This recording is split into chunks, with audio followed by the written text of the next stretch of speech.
We're going to take a look at the Xbox Elite Series 2 controller, and as an owner of the original Xbox Elite controller, it's pretty obvious right off the bat just how much improvement and refinement has gone into the Elite Series 2. And the controller does boast a lot of new features, a lot of new customization options in comparison to its older brother, and one of the biggest changes, a built-in battery. It boasts about 40 hours of playtime. The controller itself, in terms of charging, is USB-C capable on the top of the controller there, or you can just use the wireless dock that's built into the actual case packaging and USB plug-in through the bottom there. So to start off, for the customization options, the controller comes stock with the default thumbsticks.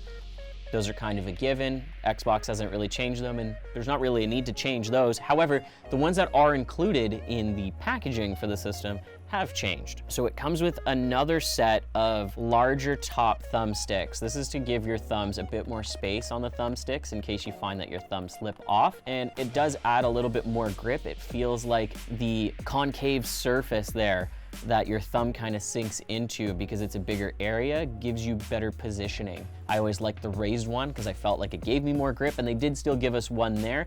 And they gave us one with more of a patterned grip to it. I find that my thumb sits on it a little bit more comfortably. These thumbsticks as a set are a little bit lighter. You can kind of mix and match as you see fit. The next item, which would be the paddles. It still comes with the stock 4 paddles. However, it does look to me like they have them slimmed down quite a bit, which is awesome. I have smaller hands as a person, so you can see that my fingers kind of naturally curve into those paddles, and you can hear those nice button presses loud and clear, and it just feels more comfortable. It feels like the paddles were meant to be a little bit smaller. They're not too small to the point that I'm concerned about pressing multiple buttons at the same time or hitting multiple paddles at the same time. Even with those paddles on, it doesn't add a whole lot of weight to the controller. The next accessory we're going to take a look at is the D-pads. They've opted to go with the exact same D-pad designs between the two controllers. They both have the full 360 circle D-pad as well as the standard cross D-pad. One of the biggest things that I've noticed in particular with the circle D-pad is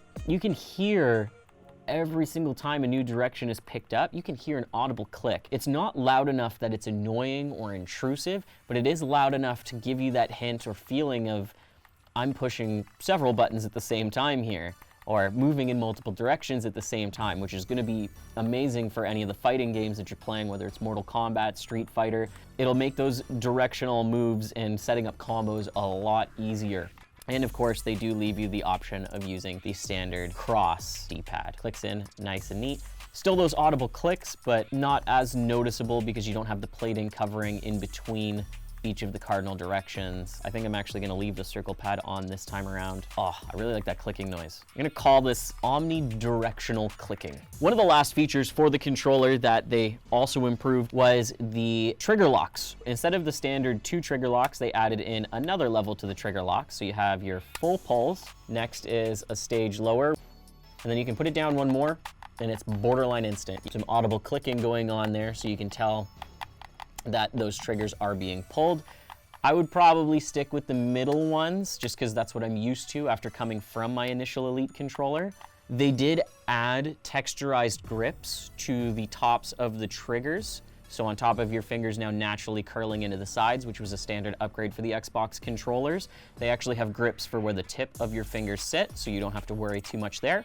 They also added in additional grip support for the sides of the controller. If you're like me at all and you kind of get a little heated or a little bit too into the moment and your palms get a little sweaty, never forgetty that Xbox put those grips on there. Then you don't have to worry too much about consistently wiping off your hands, whether it's from sweat or Cheeto dust. Now, one other thing I did want to mention is even if you throw on all the accessories, you go a little bit above and beyond, you put all the paddles in, you put on the omnidirectional clicking D-pad, and you have the heavier thumbsticks put in, the controller is a little bit more weighty, but it's something that you can get used to, and it's not obstructive or intrusive like some of those original gaming consoles where you sit down to play with them, and after putting in some double A's, you break both your wrists from 2 hours of consecutive play and holding it at an angle where you didn't need a flashlight late at night to play it. Outside of just the fancy parts, all the extra plating, all of the extra customizable physical pieces to the controller,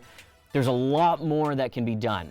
So the controller itself actually has a downloadable companion app for both PC and your Xbox One system that allows you to go even further. You can customize the dead zone on the controllers. You can customize the response time of the analog sticks, how you want them to move around the controller, if you want it to be an immediate thing, if you want there to be a bit of a delay.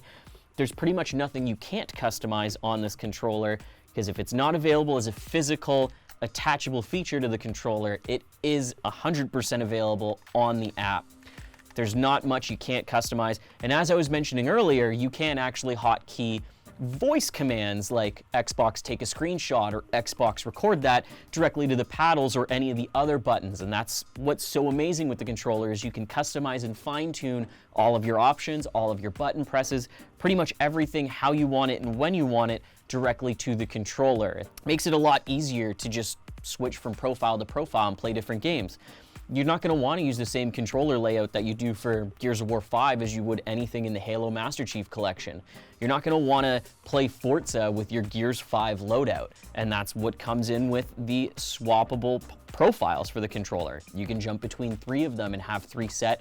I believe you can have a total of 20 saved if I'm not mistaken, but you can have 3 preset on the controller, and with a push of a button, you're moving on to the next profile. And to talk about one last thing, the controller itself is very handsome. It's definitely got more of a rugged design to it, but it has a much more cosmetically pleasing finish. The original controller was more of a black motif with silver buttons. It's still the case with this, but the silver's been toned down quite a bit. I'm just admiring it and looking at the majesty of it, having the Elite Series 2 printed directly on the back. Everything's very easy and fluid on the eyes. The controller color scheme works very well. It's very simplified. Honestly, after being able to mess around with the Elite controller as much as possible, the Elite Series 2 pretty much does exactly as advertised fresh out of the box. It knows its purpose as a controller, and it's almost a benchmark, if you will, for how great controllers can be and how they should be. The Elite controller retails at $229.99 plus tax. If you're playing games competitively, whether it's just with some friends or if you're actually taking gaming fairly seriously and you want to get involved with the Gears 5 Pro Leagues or Halo, anything like that, without a doubt, a controller you need to have. Even if you don't own an Xbox and you want to check it out on PC, there's no differences. There's not any restrictions or handicaps. You have all of the same capabilities. That customization app is available for PC and your Xbox system, and the controller supports Bluetooth, so you don't have to play wired or play plugged in if you do want to use this on your PC. Thank you so much for watching. Feel free to subscribe, ring the bell, and leave us a comment down below. Did you learn anything about the Elite Series 2 controller? Is there anything interesting about it? Any questions you had still about the controller we can answer? Let us know. That's all the time I have for today. I gotta go play Halo Reach on PC with my new Xbox Elite Series 2 controller.